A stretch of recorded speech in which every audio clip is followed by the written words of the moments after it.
തിയേറ്ററിൽ കാണണമെന്ന് വിചാരിച്ചിട്ട് എനിക്ക് കാണാൻ പറ്റാതെ പോയൊരു മൂവിയാണ് തായ്ക്കിളക്. ആ മൂവി റിലീസായ ടൈമിൽ എൻ്റെ ഭാഗത്തുള്ള തിയേറ്ററുകളിലൊന്നും തന്നെ പടം ഇറങ്ങിയിട്ടുണ്ടായിരുന്നില്ല. സോ അത് കാണാൻ പറ്റാത്തതിൽ എനിക്ക് ആ സമയത്ത് ചെറിയൊരു ഫീൽ ഉണ്ടായിരുന്നു. OTTയിൽ ഇറങ്ങിയപ്പോഴാണ് ഞാൻ ആ മൂവി കാണുന്നത്. പടം തിയേറ്ററിൽ റിലീസായി, OTTയിലും റിലീസായി, ഒരുപാട് പേര് അത് കണ്ടിട്ടുണ്ടാവും.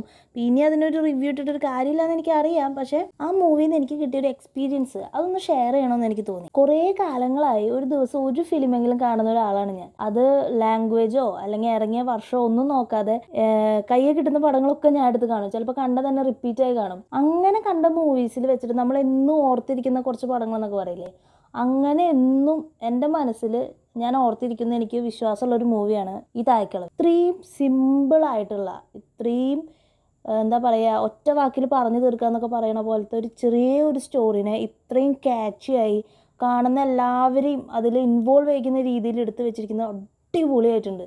പിന്നെ അതിൽ മെയിനായിട്ട് പറയേണ്ടത് രാധിക, ആക്ട്രസ് രാധിക.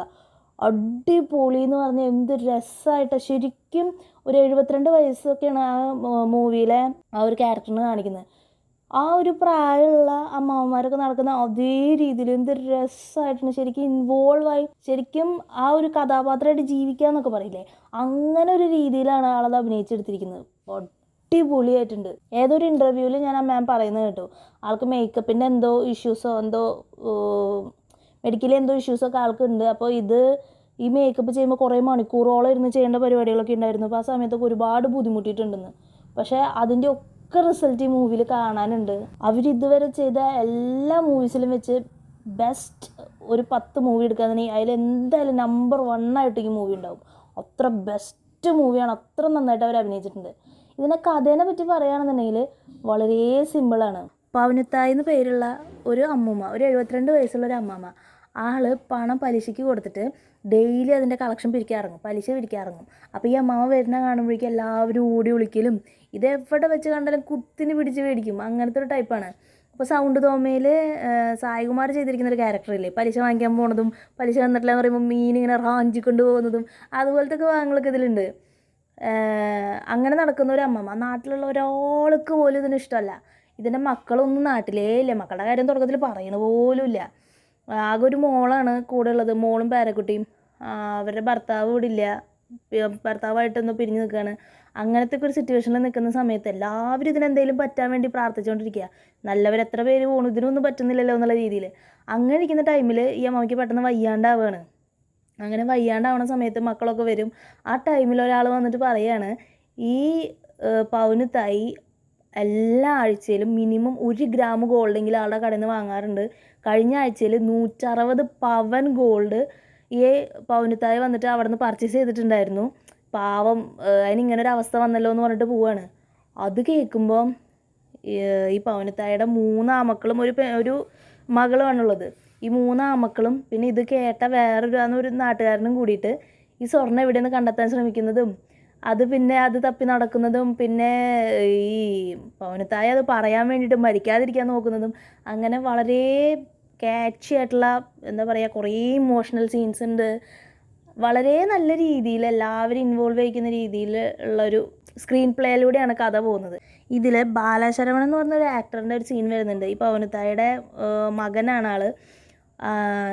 ഈ ഹോസ്പിറ്റലിലെ ബില്ലും പ്രശ്നങ്ങളും കാര്യങ്ങളൊക്കെ കാരണം ഇനി എന്താ ചെയ്യാന്നൊരു പിടുത്തമില്ലാണ്ട് പുള്ളി ഇറങ്ങി പുറത്തിരിക്കുന്ന സമയത്ത് വേറെ ഏതോ ഒരു ഫാമിലി, ആ ഫാമിലി ഇതുപോലെ വയസ്സായ ഒരു അമ്മാമേനെ ആംബുലൻസിൽ കിടക്കുന്നവരിത് കാണുമ്പോൾ ആൾ ചെന്നതിൽ ഇടപെടുന്നതും കാര്യങ്ങളൊക്കെ ഉണ്ട്.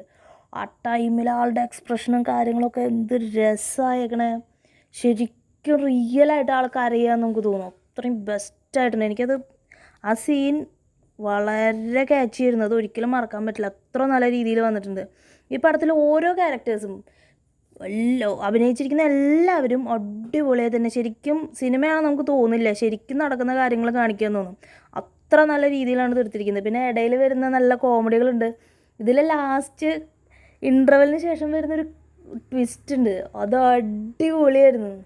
ആ ഒരു ട്വിസ്റ്റിന് ശേഷം നമുക്കിതിൽ കാണുന്ന സകലമായ കാര്യങ്ങളും കോമഡിയായിട്ട് തോന്നും. അത്ര നല്ല രീതിയിലാണ് തീർത്തത്.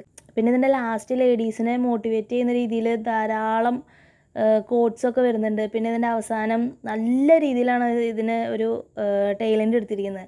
പിന്നെ ഇതിൻ്റെ ക്ലൈമാക്സും എല്ലാം അടിപൊളിയായിരുന്നു. എല്ലാം ഒന്നിനൊന്നും മെച്ചം. എനിക്ക് ഭയങ്കരമായിട്ട് ഇഷ്ടപ്പെട്ട ഒരു മൂവിയാണിത്. എനിക്ക് തോന്നുന്നു ഈ രീതിയിലുള്ള കഥകളും അല്ലെങ്കിൽ ഇങ്ങനത്തെ ഒരു മൂവി സ്റ്റൈലൊക്കെ വളരെ റയറായിട്ടേ സംഭവിക്കാറുള്ളൂ. ഈ പടത്തിൽ എനിക്ക് പിന്നെ ഭയങ്കരമായിട്ട് ഒരു ഇഷ്ടപ്പെട്ടൊരു സീനുള്ളത്, ഒരു സീനായിട്ടില്ല, അത് പല ഭാഗത്തായിട്ട് കാണിക്കുന്നുണ്ട്. അമ്പലത്തിൽ പോയിട്ട് ദൈവത്തിൻ്റെ മുന്നിൽ വിളക്ക് കത്തിച്ചേക്കും. ഈ വിളക്ക് കത്തുന്നതിന് മുമ്പ് അമ്മേനെ അങ്ങോട്ട് എടുക്കണേന്ന് പറയും തുടക്കത്തിൽ. പക്ഷെ പിന്നെ പൗനത്തായി ജീവനോടെ ഇരിക്കണമല്ലോ, അതുകൊണ്ട് ഈ വിളക്ക് കെടരുതല്ലോ. അപ്പോൾ ഇത് കെടാതിരിക്കാൻ വേണ്ടിയിട്ട് ഒരാളെ ജോലിക്ക് വെച്ചേക്കാണ്. അയാൾ ഫുൾ ടൈം ആ വിളക്ക് കെടാണ്ട് നോക്കുന്ന സീനൊക്കെ നല്ല രസമായിട്ടുണ്ട്. ഫുഡ് കഴിക്കുന്ന സമയത്തും ഉറങ്ങുന്ന സമയത്തും മഴ വരുമ്പോഴും ഓരോ ഭാഗത്ത് അയാൾ അത് എന്ത് രസമായിട്ടാണ് ആ വിളക്ക് കെടാണ്ട് ഇങ്ങനെ നോക്കണേ. ലാസ്റ്റ് ഇത് കെട്ടില്ല എന്നുള്ള എണ്ണയൊക്കെ കഴിഞ്ഞ് ഒരു തുള്ളി പോലും ഇല്ല, കുടഞ്ഞ് പാത്രമൊക്കെ കുടഞ്ഞ് ഇതിലേക്കിട്ട് ഇപ്പം കെടുമല്ലോ എന്ന് വിചാരിച്ച് അയാൾ ഓടി വരുന്ന സമയത്ത് പെട്ടെന്ന് പൗനത്തായനെ വന്ന് അത് കത്തിക്കണം. അപ്പോൾ ഒക്കെ അടിപൊളിയായിരുന്നു. എനിക്ക് ഭയങ്കര ഇഷ്ടപ്പെട്ടു ആ സീനൊക്കെ. പറയാനാണെങ്കിൽ ഇനി ഒരുപാടുണ്ട്. വളരെ നല്ല മൂവിയാണ്. ഓരോ സീനും എടുത്ത് പറയാൻ തോന്നും. ഇതിൻ്റെ തുടക്കത്തിൽ ഈ പൗനത്തായി മരിക്കാറായി എന്ന് പറയുമ്പോൾ ഒരുമാതിരി ഒരു കല്യാണ വീട് പോലെയാണ് അവരത് ഒരുക്കണേ. കാരണം ഈ അമ്മമ്മനാർക്കും ഇഷ്ടമല്ലല്ലോ. പിന്നെ ലാസ്റ്റ് ആൾക്കൊരു കുഴപ്പമില്ലാണ്ട് ആൾ തിരിച്ചു വരുമ്പോൾ ശരിക്കും ഒരു മരണ വീട് പോലെ. ആ വാക്ക് നല്ല രസമായിരുന്നു. ശരിക്കും നമുക്ക് തമാശ തോന്നും. പിന്നെ ഈ ചുരുങ്ങിയ സമയം കൊണ്ട് ആ മൂവിയിൽ ഒരുപാട് ക്യാരക്ടേഴ്സിൻ്റെ അവരുടെ ഒരു മാനസിക സംഘർഷം അല്ലെങ്കിൽ അവരുടെ മൈൻഡ് സെറ്റ് എങ്ങനെയാണ് അല്ലെങ്കിൽ അവരുടെ ക്യാരക്ടർ എങ്ങനെയാണെന്നുള്ള രീതിയിൽ ഓരോരുത്തരും പ്രസൻറ്റ് ചെയ്യാൻ ഒരു പ്രത്യേകം ശ്രദ്ധിച്ചിട്ടുണ്ട്. ഒരു മൊത്തം അവരുടെ ഒരു ഐഡിയ നമുക്ക് കിട്ടും. ഓരോരുത്തരും അയാൾ ഇങ്ങനെയാണ് അങ്ങനെ ഒരു രീതിയിൽ ചെറിയ ഡയലോഗുകൾ കൊണ്ടോ എക്സ്പ്രഷൻസ് കൊണ്ടോ ഒക്കെയാണ് ഇവരിതിൽ പ്രസൻറ്റ് ചെയ്തിരിക്കുന്നത്. പക്ഷെ എനിക്കത് വളരെ രസകരമായിട്ട് തോന്നി. അതായത് ഓരോരുത്തരും എടുത്ത് കാണിച്ച് നമ്മളെ ബോറടിപ്പിക്കാണ്ട് എല്ലാം വളരെ പെട്ടെന്നാണ്. ഡയലോഗ്സും കാര്യങ്ങളൊന്നും അങ്ങനെ അധികം ഇല്ല, എല്ലാം വളരെ പെട്ടെന്നാണ്. ആക്ഷൻസിലൂടെയാണ് പടം മെയിനായിട്ട് പോകുന്നത്. എന്നാൽ ഡയലോഗ്സും ഉണ്ട്. ചുരുക്കി പറഞ്ഞ പേഴ്സണലി എനിക്ക് ഒരുപാട് ഇഷ്ടപ്പെട്ട ഒരു മൂവിയാണിത്. ഇപ്പോൾ കുറേ പടങ്ങൾ ഇറങ്ങുന്നില്ലേ, ഇത് ഓരോന്ന് കണ്ടു കഴിയുമ്പോൾ നമുക്ക് തോന്നുന്നത് എന്തിനാ അപ്പോൾ കണ്ടേന്ന്. ആ രീതിയിലുള്ള പടങ്ങൾ ഒരുപാട് ഇറങ്ങുന്നുണ്ടാവും. പക്ഷേ അതിൻ്റെ ഇടയിൽ കൂടെയൊക്കെ ഇതുപോലെയുള്ള നല്ല സിനിമകൾ സംഭവിക്കട്ടെ. അതായത് ഒരു മൂവി കാണുക എന്ന് പറയുമ്പോൾ ഒരു 3 മണിക്കൂർ വെറുതെ കളയുക എന്നുള്ളതിനുപരി അതിൽ നിന്ന് നമുക്ക് എന്തെങ്കിലും ഒരു നല്ലത് കിട്ടണ്ടേ. അങ്ങനെ ഒരു നല്ലത് ഈ മൂവിയിലുണ്ട്. അതുപോലെയുള്ള നല്ല നല്ല സിനിമകൾ ഇനി ഒരുപാട് സംഭവിക്കട്ടെ. വീഡിയോ ഇഷ്ടപ്പെട്ട സബ്സ്ക്രൈബ് ചെയ്യുക. Thank you so much.